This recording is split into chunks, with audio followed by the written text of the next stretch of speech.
Good morning and happy today. Happy day. Mm, that's good. Yeah, your internet is You sound acting good in my headphones. sluggish. Nice. It is acting sluggish today. I thought we paid the bill, but maybe we didn't. I don't know. Dude, you have Comcast?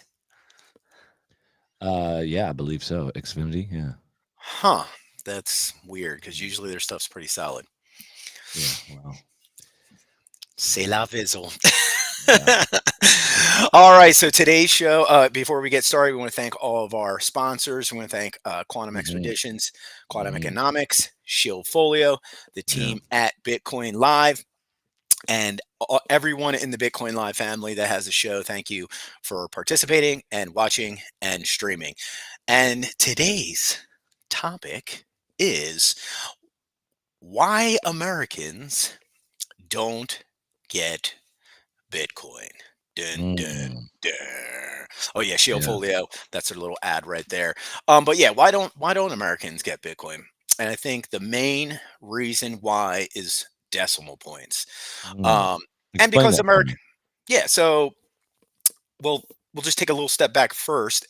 So most Americans, and even I've said this when I was in high school, either I don't like math, I don't get math. Right. This is a Hmm. very huge trend in America for the last 30, 40 years. I don't get math. I don't like math. I don't understand math. But then, boom, getting into decimal points. I have a page pulled up. I think, Nick, if you can pull that up for us. It's actually, it should say Bliss. Yeah, there we go. So, why decimal points matter and what's the Hmm. importance, and the best example is GPS. So right here on this Bliss's webpage, GPS is the gold standard when it comes to latitude and longitudinal data. It delivers both precise and accurate information. However, we also made it clear that not everything professes to be GPS data really is. Sometimes it's data gathered from centroids, and sometimes data that claims to be precise latitude, longitudinal information isn't quite precise enough. And this happens a lot in the metadata as well with a lot of things. But to get into um, why decimal points are important, here is the little table that they have. Um, so precision can be measured by the number of decimal places in the latitude and longitude provided. The number of decimal places correlates directly to the level of precision. So as you can see from table below, a latitude, longitudinal rounded up to a single decimal place can accurately identify a country or region, whereas a rounded up to two could identify a large city or district. But five Hmm. decimal places can accurately hone in on an individual tree, and six can identify a person, right? So we even got into that realm of Bitcoin, right? Where we could literally recode everything in the world to kind of fit this. That's a totally different show. But why this is important, right? If we also get into atomic clocks, right? When we're talking about time and space, this is why it's so important that we as a society switch to the metric system, right? As I was talking right before we started the show, there was a video going around the webs. Of this guy taking his electronic measuring tape, and he's going into a Depot, and he's noticing, like, wait a second, this is not a 2x4, this isn't a 4x4, Hmm. Yeah. nothing's adding up. And that's because they can keep tweaking the numbers, because 12 inches was based on the king's foot how many hundreds of years ago. So these Hmm. are all arbitrary numbers, and it's why the English standard system is not beneficial long term in an inflationary environment, right? Because Hmm. as you can see, they're now starting to shrink the lumber. And if you saw that video that's been around of the balloon frame, I think it was in Texas or somewhere, and some wind comes along and blows over. Why do you think that happened? Oh, because all the lumber is now smaller, and all of those balloon structures designed for 2x4s, and now their 2x4 is 1.78 inches. Well, now Hmm. you're the load, all the load bearing is totally different, right? So here comes a 40-mile gust of wind, and poof, your balloon frame goes right over, right? Again. So America, let's go over this a little bit more, right? Yeah. So Yeah. it's tenths, right? Point one, tenths, right? Tenths, hundreds, thousands, ten thousands, right? Let me go over to the other page because I'm kind of pointing on the wrong page. There we go. So tenths, hundreds, thousands, ten thousands, hundred thousands, millions, 10 millions, 100 millions, right? So this is where Bitcoin goes to, the eighth decimal point, right? And that is precision money, right? Like no one wants to point this out, but this is one of the most amazing features of Bitcoin. When you take a dollar, right, it's not even a dollar anymore. That's sad to say. When you take $5, now you're going to say $5, right? When you take $5, you go to a store and you buy like one teeny item, and they give you back your 68 cents or your $1.40 and change, whatever it is. They've just now fractionalized your your fiat money, which had some value, into these Federal Reserve shit tokens that literally have almost no value, right? There's no hard currency in, right? There's no commodified metals in, there's no precious metals in, there's no copper, silver, platinum, gold, nothing of that nature is in there anymore, right? And then you can't use the penny, the nickel, the dime, even the dollar coin. Most places won't accept their dollar coin because it's just not in their POS systems programming, right? Even though many of those POS terminals can account for dollar coins, there's still people don't just no, I don't take it, right? Like, why would I take it?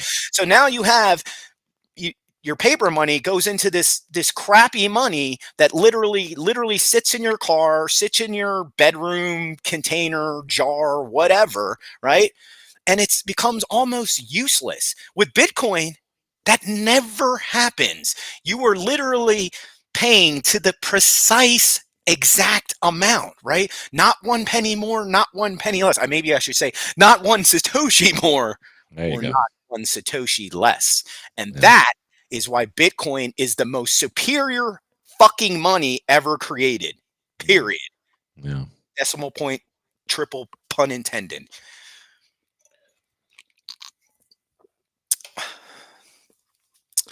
You feel me?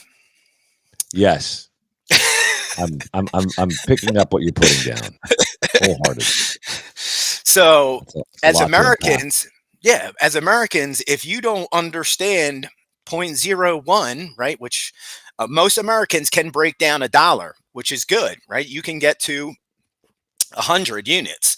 But as we all know, as Bitcoiners, Bitcoin can be broken down to 100 million units. And another thing that makes it superior to fiat currencies. Most fiat currencies can be broken down to like 100 or 1,000 units. That's it. Bitcoin can be broken down to 100 million units, and that gives us 2.1 quadrillion satoshis to work with. So again, the sooner America realizes that Mhm. Bitcoin is your friend, and protects your money, right? Because it does protect. That's another way it protects your money because of precise spending, right? We're not wasting any satoshis left or right. It that increases your savings over time. That's another way that Bitcoin takes that money at, like I said before, it's the gravitational force of the financial universe, and it can take space and time and take your money and stretch it into a bigger valuation. And that's, most Bitcoiners know that one. That's the NGU technology. Yeah. But again, as Americans, literally more and more Americans are waking up every day and seeing, wait a second, they keep printing more money and spending more money and blah, blah, blah. And wait a second, how am I going to save for a house? You're not. You're not going to be able to save for a house. They want you to rent a house until their, little collapse. Like I said, my theory is, the economic collapse comes, they introduce the dollar coin, and then about 5 to 6 months after they introduce dollar coins, they go, literally, yeah, that's a good idea. Literally, they go into kicking out these new mortgages. And then what's that do? That allows all the banks to bring in all this capital because a 1% mortgage. Oh, I'll buy a house tomorrow with a 1% mortgage with the 5% locked in APR, right? Like, you know how many Americans would buy a house? I'm talking millions. And then just think of all that capital coming back into the systems, and then they keep the machine going, right? And that's, that's what I think's about to happen. But yes, let's check out that video for MattySats' little journey. Let's buy some Bitcoin. Smell that? Smell of freshly minted Satoshis in the morning, my friend.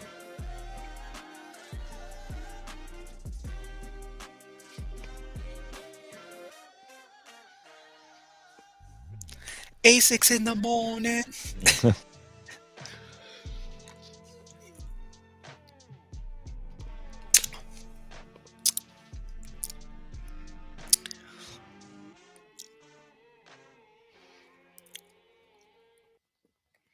Yeah. Nice. So how many?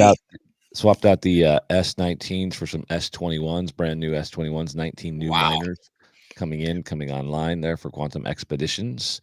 And it was my first time kind of actually literally getting my hands on getting dirty and seeing a Bitcoin mining operation up close, actually working on one. Like you hear about all these things about Bitcoin and mining and whatnot, but when you actually get into the belly of the beast and start seeing it up close and personal, it becomes a very tangible thing. And so you talk about proof of work. Well, there's your proof of work right there, pal. So, and that, I think for folks who are even thinking about, even like, with the WeFunder with Quantum Expeditions, like it again, like, what am I putting my money in? Where's it going? What's it actually doing? Well, here's where it's actually going right here. And you can see, the new miners that are coming online, the power cords that take, that's where your money is going. That's what you're investing in. And that's securing not only your future, but it's securing the blockchain as well. So you can actually have peace of mind knowing that, wow, my investment is at work. You can see it, you can hear it, you can feel it, and you can see the hash as well. Once we plug in the machines, we can log in and see how many are online, how many are hashing. And it gives you a really, it brings it home in a different way. I think for most folks who have never had an opportunity to experience a Bitcoin mining operation up close and personal and firsthand, everybody probably should to some extent, because it gives you a better knowledge of the asset class, of what you're doing, and especially like how it's made. What are the real costs that go into it, and everything that goes around that as well. Not just the power, but the infrastructure that goes with it, the security, the OPSEC, the people that are required to actually maintain and run and service it.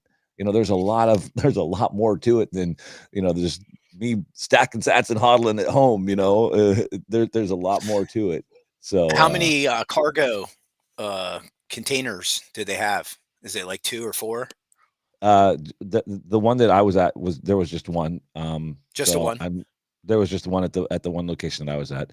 I don't know about other locations, but I just know at the one that I was at, it was the container, and I guess I could say you can look, but I would say there was just looking at the video there, about 190, Yeah. almost 200 machines. Yeah, I said a couple hundred. That's pretty good. Yeah. No, that's what's up, man. That looks like it was a fun trip. That's what's up. Speaking of hash rate, if you could pull up the chart, literally in the last show, as we were looking at the hash rate chart from about 2 weeks ago, we were, I think, like right in this zone, and I was like, oh, I'm seeing a setup to go higher, and boom, there it was. Just, I think it was May 24th. We hit, I think it was, let me go back to the page. I think 835. Yeah, there it is. 835.86. So almost 836 exahashes on May 24th. And this is good, y'all. Again, everyone that's talk about the minor death spiral, clearly not happening because you're installing brand new S21s.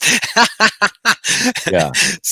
So again, my prediction was accurate. We're starting to see a little pump today, right? So last night it was like 67.6, 67.7, and it's literally just like flatlining at 67. And then this morning, a little bull crap. boop, little bump to 68, and to see some pumping on Sundays is usually an indicator we're going to have a nice week. So my prediction that between March, wow, June 3rd and June 7th, we're probably going to see a little pumpy. We might see 74, we might see even higher, 74, 84, 94, not sure where, but we are going to see some pumpy, I think, this week, because we're just too much buying pressure going on, and the hodlers of last resort, that would be me, you, and the rest of the plebs out there. We haven't sold for a long time, and we ain't selling, because that's how it is, right? Bitcoin is the future of money. So why would you sell your money, right? That makes no sense. like why would you do that? Right? But yeah, so hitting almost 836 exahashes. Good things are coming, y'all. I would say this as well. One component that I was able to witness on this trip recently was another company. I won't mention their name, but they're a bigger mining company, not publicly traded. They're a private company. And I was at their staging facility, and I witnessed firsthand 2,000 brand new X21s being delivered, and they were like on pallets, like 60 per pallet, and there were 2,000. They were shrink wrapped with the blue. I mean, it looked like bricks of cocaine or something. Like all these people in there, and they're getting ready, and they're servicing them, and they're getting ready to take these brand new 2,000 S21s, getting ready to deploy them across the country at various mining locations. So I think that right there, when you're looking at some solid, fundamental analysis, that is some FA right there that you can look at. Yes. Oh gosh, if these people are just buying, and you got to figure these S21s, let's just say $5,000 a pop on a machine, right? So if you've got 2,000 times 5,000. Oh no, they're 10K. They're like 10 to 20K a pop. Oh, are they really that much? Okay. Yeah. Right, the Litecoin ones are that much. So the Bitcoin ones, they're like 10 or 20K. Right. Yeah, so that's probably like $4 million worth of equipment, is my guess. Yeah, and they're getting ready to deploy that like within the next month. Zettahash. Various locations around the country to their bigger mining operations, and just continuing to grow, and finding new ways to offset the cost of the power by mixing it with maybe natural gas or oil flaring, or finding other ways to bring down that cost point. And again, when you balance that mix with electricity and other, maybe even a renewable, it brings down the cost, and it goes back to the whole point of hey, wait, we're able to use renewables and other energy sources as well. So again, it's pretty encouraging what's happening, especially in the mining side. And obviously, you saw Senator Ted Cruz come out over the weekend and say, "I got 3 miners too." Yep, he's got 3 miners. I'm like, yeah, that's nice. That's cute. It's cute, Ted. But again, he's helping secure the network. Yeah. Kudos. Yeah. But still, it's proving my point that, and you're adding to that point with all these new miners that are being, offloaded and put online, that we're going to hit a zettahash by the end of this year. It's coming. And once we start hitting those numbers, Bitcoin's in rare air at that point, right? It's hanging at 100K. Does it do the $1 million move this year? I don't think so. No, I don't think so. But I do think it goes to like 1 to 500K. Sure. But then don't be surprised. Yeah. This year. Really? Yeah. 500K this year, end of year. Possible. Yes. Dude. But don't be surprised if it goes. What are you on? I want what you're on. What's in your cup, dude? What are you on? I love the hopium, dude. Like, what's in there? Kombucha. Yeah. Mango passion fruit. Kombucha. That's what it is. Yeah. Kombucha. Yeah. You and your kombucha, Gerald. I'll tell you about your kombucha. I just look. I would hope for you. I would love for you to be right, dude. I really would. But I still think 500K is. I don't even think we see that till maybe next year at about that 18-month out. Oh yeah, it could be into the 25 that we don't see the higher numbers. Yeah, it's very possible. But we're going to see 100K in like 10 days. Oh, get out of here, dude. Are you vaping during the show again? Is that what's happening? Always. Did you really? Wait a second. Are you putting out? Hold on a second. Are you putting out a price target of 100K in 10 days? Is that what Did I I just heard you not? say? Hold on. Did I not say it would hit an all-time high on my birthday in November? Yes, I did. Okay. Yeah. Okay. It's on the show. It's a go look in all the videos that we were in when Yeah. I said it 9 million times. And did it hit a new all-time high on my birthday? Yes, it did. And I Okay, did that a couple years ago and So said it's going to. Nick, I want you to save this, and we're gonna make a great little highlight clip out of this, because that way, when you're right, okay, in 10 days, we're gonna have $100,000. Well, okay. Let's dial it back. Let's dial it back. Dial it back. Okay. Let's dial it back. We're going to see some God candles. How about that? You're going to see some 10K candles. That's 10K. Okay, that's 10K candles. We agree that yeah. So we're not seeing any Omega candles. No, we're definitely seeing some. If you want to call that a mega candle, we'll call it a mega candle. But No, we're going to see some. I think we've defined clearly through Bitcoin lore and whatnot on socials that 10K is a God candle. We all kind of agree on that. Okay, so Omega is like 100,000, right? Yeah, I think. No, we're not. Yeah, we're not going to see those. Yeah, those maybe we see next year, the year after. But we're definitely going to see some 10K candles. We might see them tomorrow. Like, I wouldn't be surprised. Like I said, we're seeing retail right now scoop up and buy the dip because Wall Street don't get it, right? And literally, we'll probably see it tonight. If we see it pull back into the 67s, this is confirming my theory that we're going to see some pumpage on Monday through Wednesday. Well, I would certainly love to see 100,000 Bitcoin in 10 days. Yeah, well, again, and of course, it'll probably be like 94, and you'll be like, sorry, Jerry, nope, no good. You know what I mean? That's why I'm trying to dial it back a little bit, because, Bitcoin does its own thing, right? It could be like 97,999 or 99,999. I think if you get to if it got to 95,000 and you said 100,000 and it's still within 10 days, I think the margin of error on that is we can give you a pass on that one, dude. Okay. Okay. But you have to realize 95, that's pretty darn close. That many of these coins are held by the ETF people. So whatever that new all-time high is, don't be surprised within a few days that we just, because those ETF people, they're not hodlers of last resort. They are, I'm making money, right? I'm making money, quick money. And unless they are the higher end of that spectrum, they're going to sell, right? The higher end of that spectrum knows, oh, I gotta hold this for 365 plus one. The lower end of that spectrum just says, ka-ching, right? And they're going to sell. So it could hit 100K. Don't be surprised if it literally comes back down to 60K within 2 days, because all of these ETF people, that's, I calculated 700,000 Bitcoin that the ETF customers are holding, 706,000, somewhere around there. And that's another story I wanted to talk about, because we've been covering the ETFs and CoinGlass for since January, and recently, let me see if I can pull up the tab.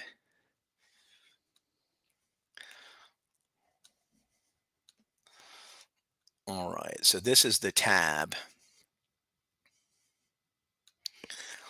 And as you can see, they're holding a lot of corn. Right now, I think there's like close to 10 Bitcoin ETFs, and I think 2 are not held by Coinbase. Correct? Yeah, Fidelity self-custody. Fidelity does the self-custody, and VanEck. VanEck, right. They do Gemini. So those are the only 2. If we look at where is it? The Bitcoin exchange, I'm going to share this tab. Coinbase has shown that this is supposed to be Bitcoin exchange balance. Yeah, well, Coinbase is showing like almost 1 million coins. That's not accurate, right? Let's be very clear. Coinbase does not have this many Bitcoin for sale, right? A large portion of these coins are ETF customers' coins. So this is inaccurate reporting, CoinGlass. I'm sorry to say. But I took all of the other ETFs, and I came up with a number around 706,000 Bitcoin is being held by Coinbase. So it leaves about, I think it came up to about 181,000. This number should be around like 181 to 180,000. It's probably closer to 181,385 if we want to be real precise. But this is not Coinbase's total holdings, right? They hold about, like I said, 181,000 Bitcoin that are for sale right now. The other 706,000 are held by the ETFs. I don't know why CoinGlass was doing it this way, listing it this way, because they weren't doing it that way for almost 2 months. So that's very confusing and misleading. So I don't know why they're doing that. Does that make sense? I saw you had quite the discussion with one individual there on the Bird app about that. A little back and forth there going on. It was So that number that I had was like engaging. Yeah, it wasn't 1.6. It's probably closer to like 1.7, but still, it's not 2.5, which is what CoinGlass is showing. No, that's not right at all, right? Like it's literally 1.7 million, something like that. And again, as that supply shrinks, we do see price go up. There's literally, again, supply side economics 101, right? Supply goes down, price goes up, and that supply is getting smaller and smaller by the minute, right? Over the weekend, I think it was Friday or yesterday, the new mega whale came into the market, bought $100 million worth of Bitcoin. Yeah, I wish I had 100 mil. I could just drop on corn. Holy shit balls, y'all! Are you paying attention? So we now have the mega wealthy. I'm gonna buy 100 mil. Yeah, remember I said there's going to be the sheikhs and some of the Saudis just smash buying 100 mil. Yeah, surprise, motherfuckers. That's where we're at. Wasn't that coming off like Kraken or something like that? Wasn't that coming off some exchanges? That was different. That was Bitcoin being taken off exchanges. That was like 1.6 billion being removed from exchanges, which is very bullish for price as well. Because the less that's on exchanges, the less shenanigans the exchanges can do, and the higher the price can go, right? Because when you leave your corn on exchanges, I just learned this like maybe 10 days ago. When you leave your corn exchanges, right, what do they want to do? They want to lend it out to those big market makers, and then those guys gamble with it, right? Oh, great! Screw that.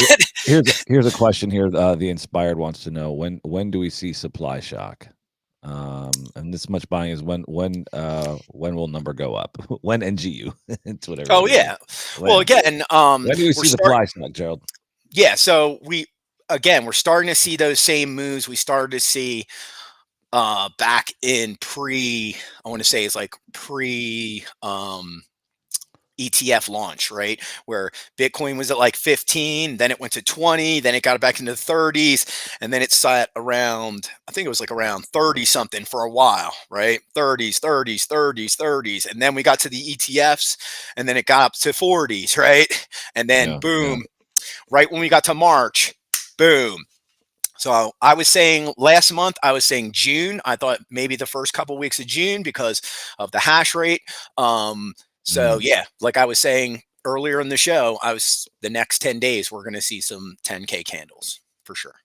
All right. Well, I'm excited. The Oracle has spoken. He's looked into his crystal ball.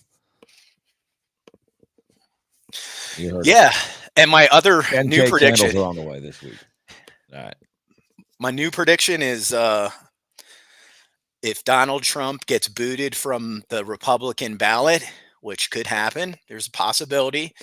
I think Senator Lummis runs for president.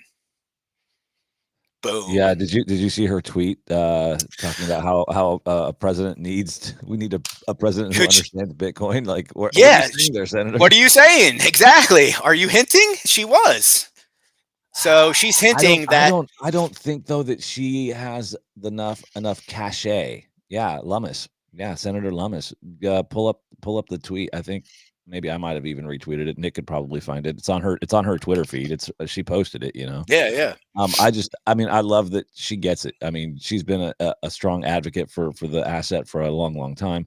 I just don't know if she has, you know, the name cachet to become like the head of the party, or to be that figurehead, so to speak. You know what I mean? I'm not against her. You know, I think that would be great, but I just don't think the rest of America, you know, understands, you know, the importance of it. Well, understands who she is. You know, that's true. She's a senator from Wyoming. You know, like Wyoming is like, most people are like, what? Why? What? You know. Well, when I came to the U.S. Senate, nobody knew anything about digital assets. Nobody knew the difference between Bitcoin and alternative coins. And so we worked that's slang for shitcoin. Yeah. The Financial Innovation Caucus. Kirsten Gillibrand and I put together a financial framework for the management of the entire crypto industry. We now are seeing some of the fruits of those labors, planting the seeds of understanding within the Congress about how this asset class is growing, how Bitcoin is a store of value and a means of exchange, how Ethereum is possibly a blockchain platform that can be used for a variety of applications. So this is an industry that's starting to gain the attention of everyday Americans, and it's going to be an important part of our economy going forward unless we blow it. There you go. Unless we blow it. And I think that we might be on the verge of blowing it just after what happened on Friday at 5 as Biden vetoed, you know, the bipartisan support that was put through, and it gets to his desk and he's like, yeah, SB 121, yeah, I'm going to veto that. You know, like, so he's actually, you know what, I saw somebody made a really great point, is like, oh, so he's actually encouraging self-custody. So if you don't want the banks to custody this, then you're encouraging self-custody. Yeah, I think that was Walker. Yeah, Walker did that. But this goes back to me. I just think this is all drama, because we saw back in 2021, and I've shared it ridiculous amounts of time, the documentation, the guidance from both the OCC on their website in conjunction with the FDIC, giving clear guidance and some, you know, framework of what banks need to do to custody Bitcoin, loans in Bitcoin, stable coins. This was all mentioned in 2021 from the OCC. So this guidance is there. This documentation is out there. I think this is just political theater, especially in an election year, to really kind of, again, you know, try and drum up votes, try and drum up, you know, more of a narrative to fit their campaign. Oh yeah, they're trying to do their normal, you know, this is what we believe and this is what they believe, and he made that very clear the other day. And unfortunately, I said I think it would be Senator Warren's undoing, and it might be, you know, President Biden's undoing as well. I mean, you can't, if you can't see that this is the biggest technological development since the invention of the wheel, oh well. Right? Bitcoin extinction's real. It's going, I said it's going to take out billionaires, presidents, countries. Oh well, you know, I call presidents and countries. You just had Bukele getting sworn in, and every Bitcoin maxi in the world was down there. They got invited. Yeah, oh yeah, I saw all the videos. But yeah, again, you know, President Bukele gets it. You know, he got it way back. He's, as far as leaders go, he speaks the truth a lot more than you would imagine for a world leader, and he does it. His remarks at the earlier this year at the what was the convention? CPAC, I think. Yeah, CPAC. That's it. Where he just dropped the bomb on the Fed, central banks, dude. I mean, he just like, Like, I'm surprised, Yeah. like, nobody, like, shut him off. Like, how is he getting away with saying all of this? But Yeah. he's just speaking the truth, dude. Yeah, And the other thing that was you really pay interesting, taxes to uphold the illusion. yeah. And I don't know, I'm sure you saw earlier in the week. Oh, there you go. Yeah, play it, Nick. This isn't from this looks like this is from Tucker. Oh yeah, this is Tucker Carlson one. The Federal Reserve is nothing federal and has no reserves, right? So, they do print more money, and they rob you from your wealth and from your savings, and that's immoral. But it's not only immoral, but it also destroys some basic economic principles, like, for example, saving or your pension. From this financial publications, they will print lies. But you know, there's something special about lies, is that they don't last for long. They don't last long. The Federal Reserve is nothing federal. And you saw earlier this week, he was playing host to Kathy Wood from ARK Invest. She was down there. Wow, I didn't know she was down there. Yeah, she was down there, and you know, basically, she said that she thought that, I mean, looking at the numbers, that El Salvador's GDP is going to go through the roof, and by 2030, with Bitcoin adding it to the, I mean, she was doing some numbers on it, and it was like, yeah, El Salvador, hello, you get it. And I'm just hoping that she brings back that information, at least has the ear of some folks within the, you know, the political parties that say, hey, look what's been going on, look at how this has actually been successful, and how can we implement something of the very same nature here in the United States. She's a well-respected, you know, woman. She's smart, she's articulate, she studies the asset class. And I think that the math checks out, as the meme says. The math seems to check out. So, yeah. Indeed. Hey, countries on chain when on-chain diplomats. Good question. Countries on chain when on-chain diplomats. On-chain diplomats. Well, again, that comes down to decentralized identifications, right? Like, eventually, yes, diplomats will have some kind of decentralized credentials that can't be, you know, tampered with, faked with, effed with, right? And that's another reason why, you know, all of this data eventually has to become this way, right? You know, encryption is the future. If you read the white paper, right, Satoshi points that out multiple times, that encryption is the future of finance, right? Like, because if you can't protect the wealth of your country digitally, then it's literally, we're at where we're at, right? I just posted a tweet yesterday. 1,500 banks, y'all, getting hacked. 1,500 banks. I've been warning about this since 2018. Nobody wants to listen, right? Again, the sky is falling. The sky is falling. And what most Americans do, they know it now. Oh, yeah, it is. Oh, well. Here's your life preserver. Yeah. I need an umbrella if the sky's falling. Yeah. Here's your Bitcoin umbrella. No thanks. And that's just, you know, that's cognitive dissonance, right? Where you see the problem, you know the problem, but you just, and you have the solution, but you just refuse to put the two together, right? And that's where we're at in America, where there's still millions and millions of Americans that think Bitcoin is a scam. It's like, no, Bitcoin is the lighthouse in the foggy harbor. It is the life preserver to save your ass in this crazy sea that's getting rougher and rougher by the day.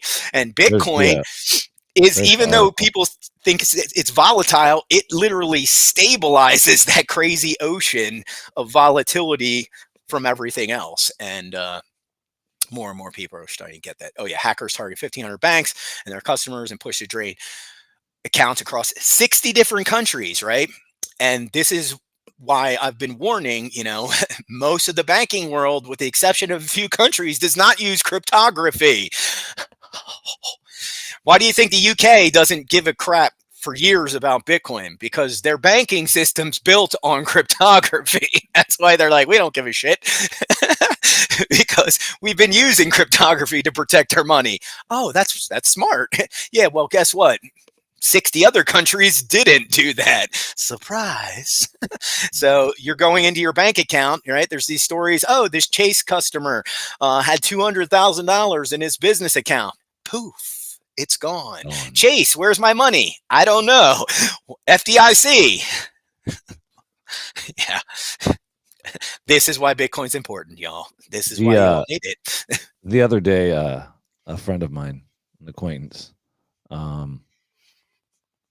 posted on social that her debit card purchases were limited. She had reached the max amount, so she was at the grocery store buying stuff using her debit card, and the bank said, "Sorry, you can't use your debit card anymore." Her debit card from her bank where she has money, and the bank said, "Sorry, no more. You're done purchasing for the day." Like, and then somebody else, I think, on Twitter here had commented that the same thing had happened to them. And like, at what point? How much do you have to buy for the bank to be like, oh, you can't use your debit card anymore? First of all, that's kind of a sketchy situation. There it is. Yeah, thanks for pulling up, Nick. And then it's like, how can they do that? How can they deny you access to your money? It just seems like that is just wrong and illegal. And again, I think that's where I said, isn't this where we say Bitcoin fixes this? Like, 100%, 100%. So this happened to me back in 2019. I was going to pay my rent. I was living in Seaside at the time, and I pulled out my debit card. I went to the post office to get a money order and pay for it, and he accidentally hit the wrong button, and instead of it going through as debit, or I'm sorry, instead of a credit, it went through as a debit. And the bank has automatically they flag accounts, so anything over $500 you can change it, but you have to call them up and change this. But most accounts in the United States, if you have a cash transaction, I think it's over $500 in one transaction, they will flag it, like auto flag it. And again, you can adjust this accordingly. I think they will go up to as high as 4 or 5,000. But the default setting when you open the account is like that low number, $500 or $600, and boom, they flag it, and then it is literally flagged for 48 hours. And literally, when he said this, I was like, and I said this to the guy, it's like, this is why I do Bitcoin. This is why I have multiple bank accounts. That's what I said to the guy before I left the post office. And I didn't say it as upset as I was, but I said, this is why I have 3 bank accounts, and this is why I do Bitcoin, because this is bullshit. yeah.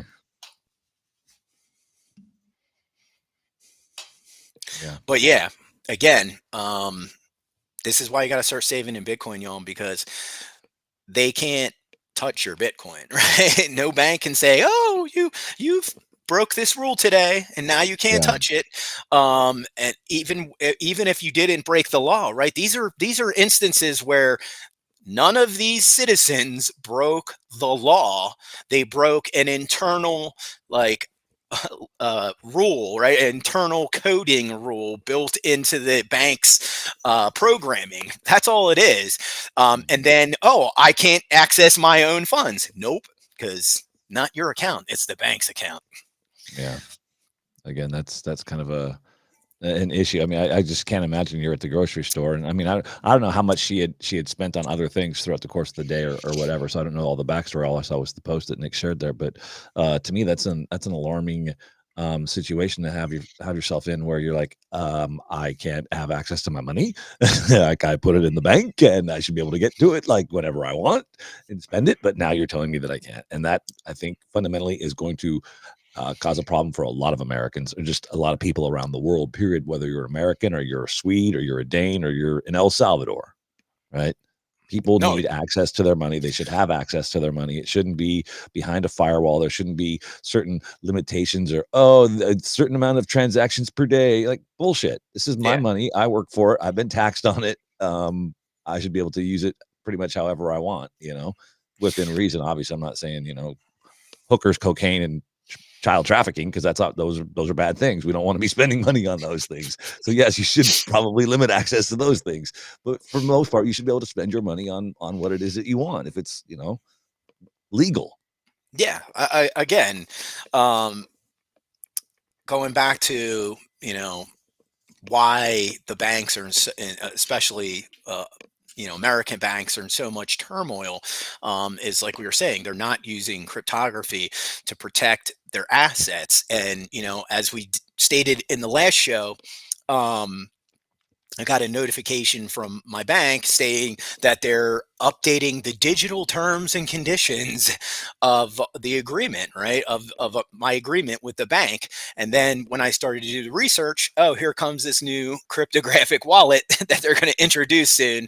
And obviously, again, that is to, play catch up in the cryptography world. And so they don't get hacked every 10 seconds like we just saw 1,500 banks in 60 different countries getting hacked.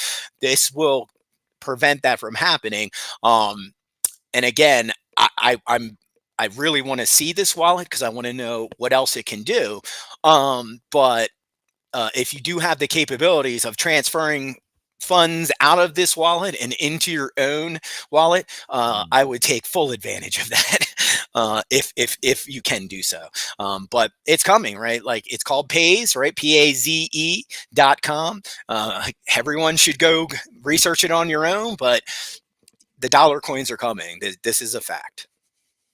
As much as they try to say that it's not, and they're such fucking liars. I'm sorry. Yeah, they're total even liars. Look, even Trump's speech at the Libertarian Party. Yeah, they need BTC to back up the banking system. Exactly. That's right, Nick.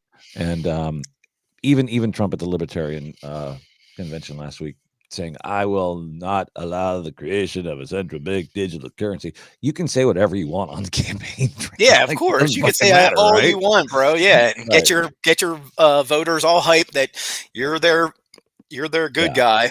Yeah. And people voting for Biden think that that's their good guy. But yeah, Bitcoin is the good guy.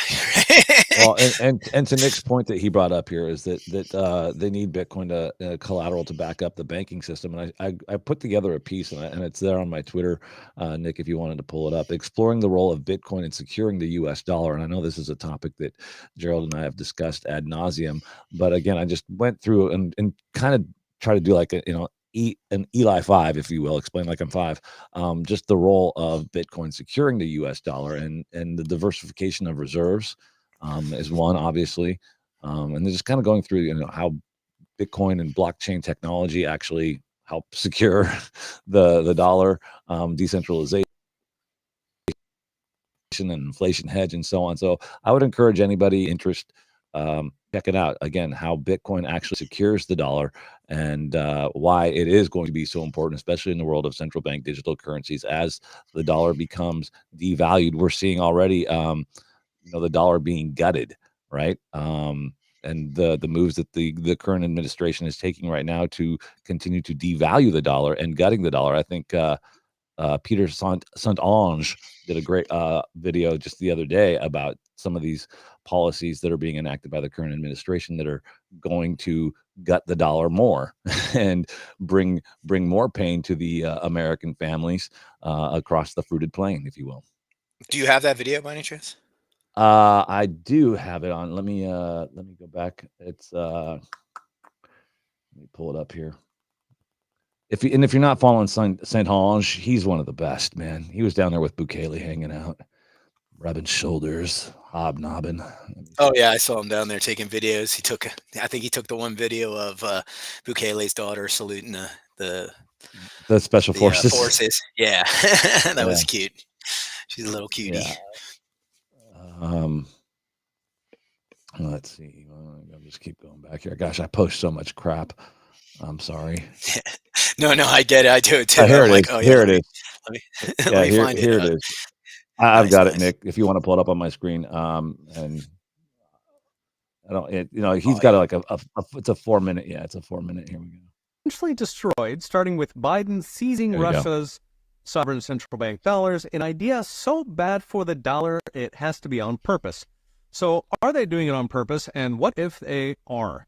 We can kick off by asking why Biden's handlers might want to destroy the dollar. After all, for 50 years, it's been an article of faith that the U.S. government will move heaven and earth. It will flatten any city to rubble to protect the dollar's reserve currency status. This is the so-called petrodollar, referring to an understanding between Saudi Arabia and the U.S. that we provide free mercenary services to the tune of $1 trillion a year, and in return they price their oil in dollars to compel the world to use dollars.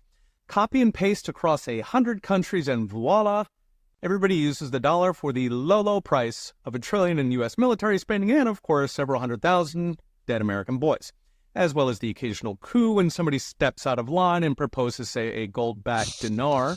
Thing is, under Biden, something clearly changed. So Russia's dollar, sure, but Biden advisors, including his chief economist Jared Bernstein, now famous for his incoherent understanding of bonds, have repeatedly called for a weaker dollar to, quote, dethrone King Dollar, as Bernstein wrote in the New York Times. So why would they do this? The simple reason is that a weak dollar allows more money printing.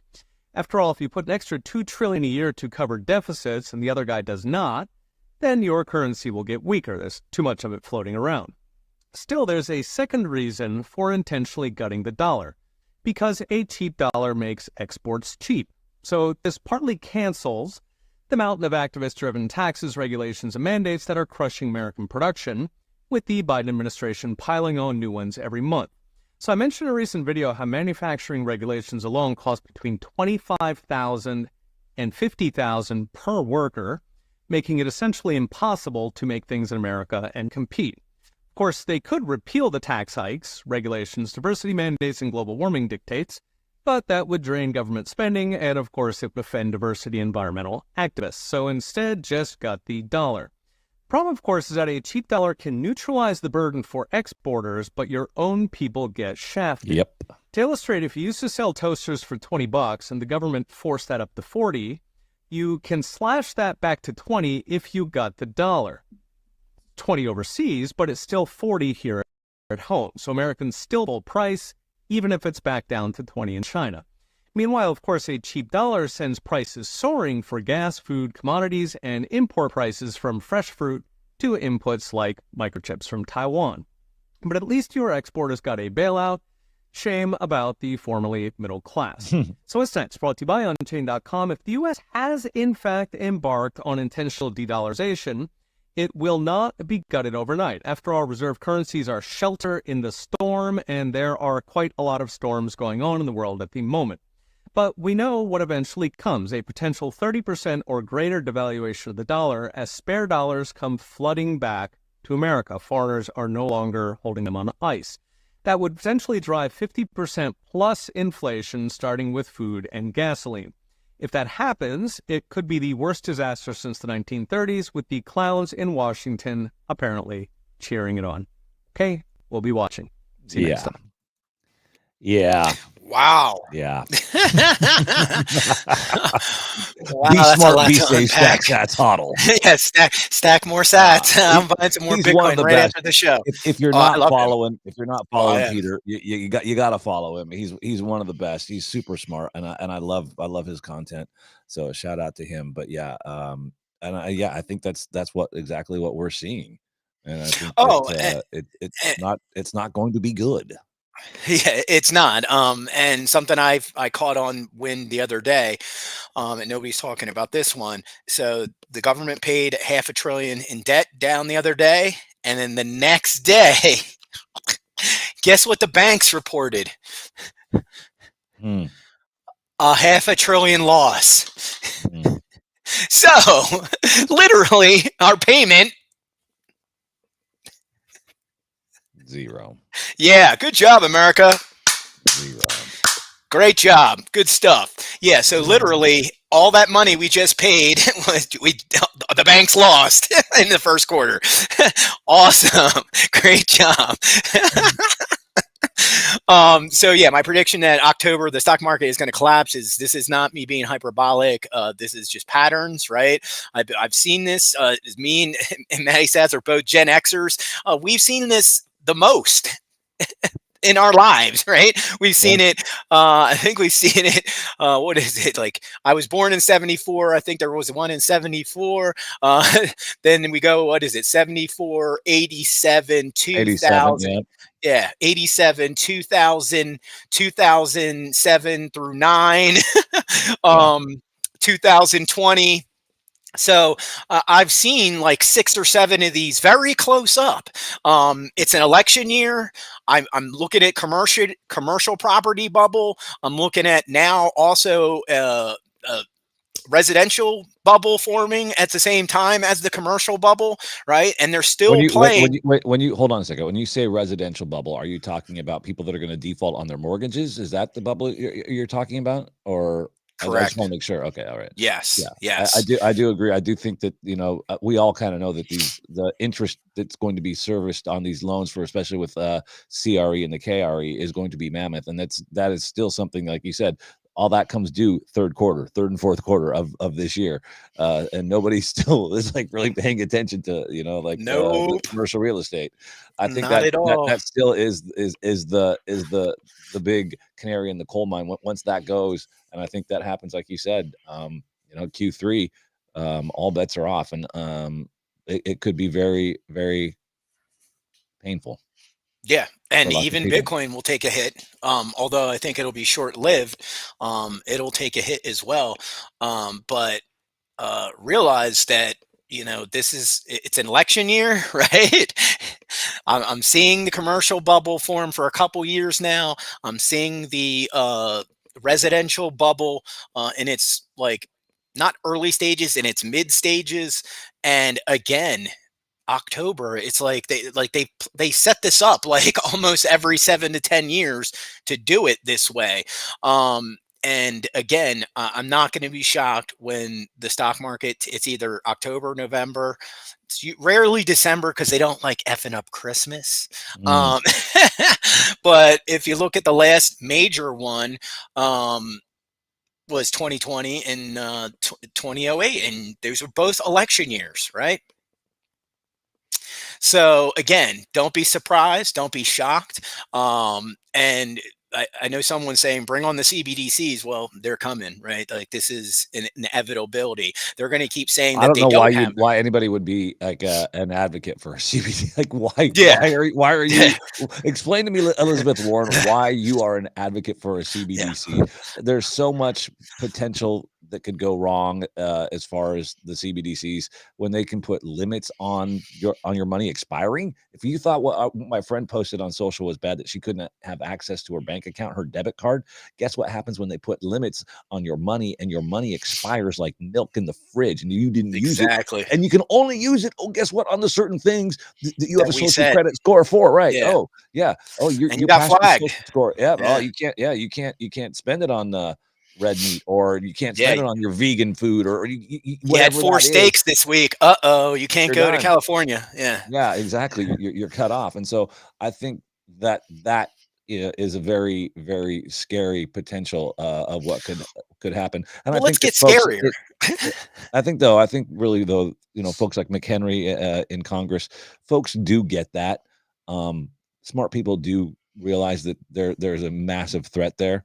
But I think no matter what, though, it's inevitable. It's coming. Like, we can't stop it. You can't The only stop thing it. we can do is stack sats. Exactly. And that's your way out. That's your freedom. That's your lifeboat. That's your escape pod. You know. So you were just saying, get more scary. Yeah, How let's much get more more scarier scary. it can get. Yeah, Gerald, I'm let's already get more freaked out scary. right now. Like, control is definitely why they want to implement these tools. Let's be very clear. Sure. They're very stringent economic controls. But to be scarier, let's future think this out, right? So, the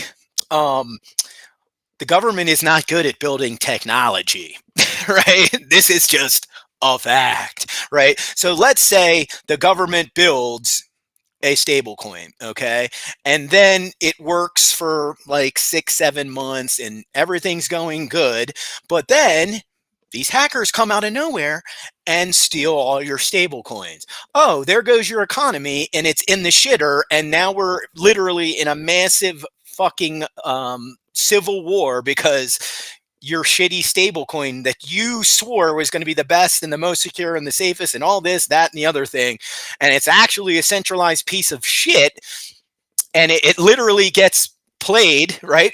Somebody finds the loophole, somebody finds whatever little trick they do, and like I said, and they flatten your economy in 24 hours. Yeah.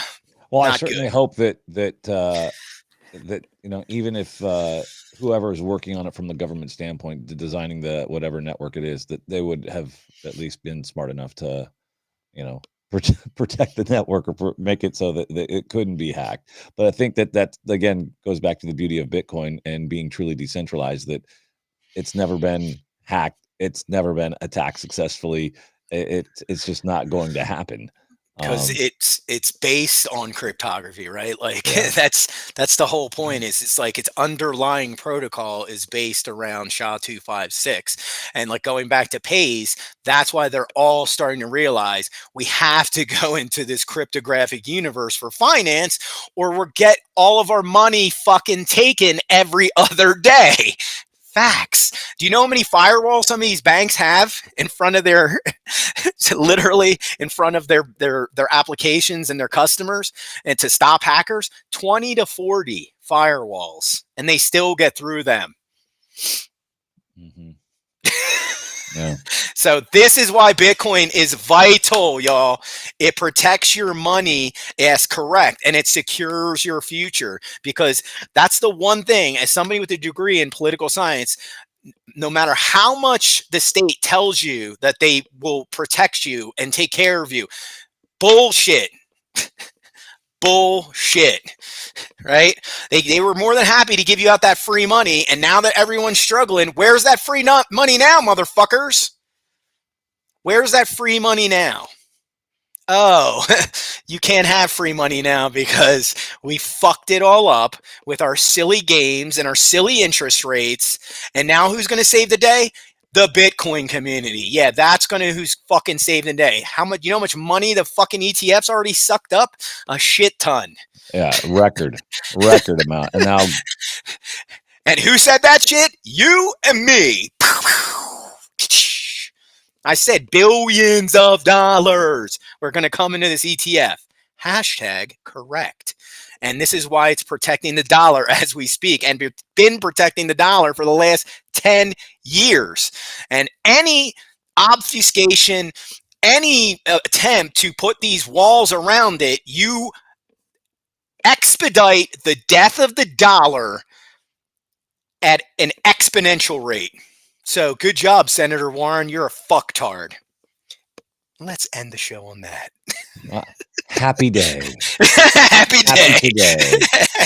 There he is. He's always spicy. The crypto oracle, Gerald Vata. He says lots of things. They do come to pass. Let's hope he's right about $10,000 candles here this week. And again, I love what you said earlier.